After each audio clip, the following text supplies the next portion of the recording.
today we are venturing into the brilliant caverns filled with crystals. So, let's see what shiny goodness we can plunder from these depths. Let's jump in and find out.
This stage it was okay. The stage itself was designed pretty well, with a lot of different traps and obstacles to get through to make your way to the end of this one. There was a lot of use of the drill dozers, which was pretty interesting, but the crystal aspect really didn't come into play until the very end of the stage, which was slightly disappointing, but not at all unexpected either. The enemy placement itself was, for the most part, okay.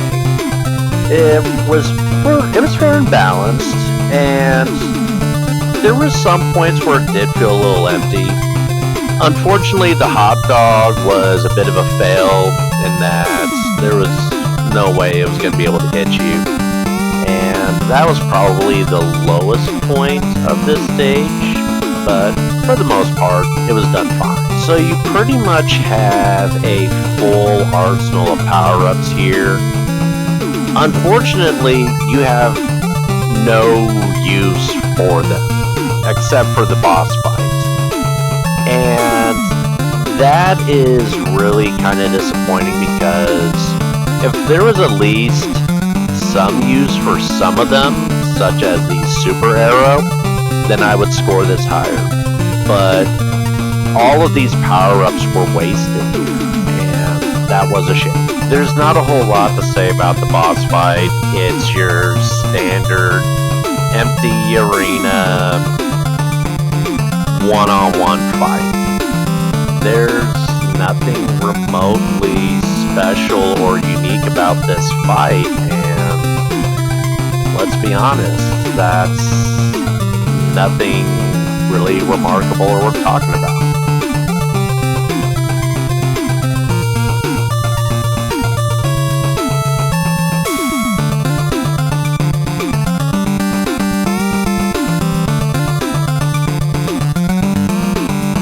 This is a perfectly average stage, and that's really the best way to put this.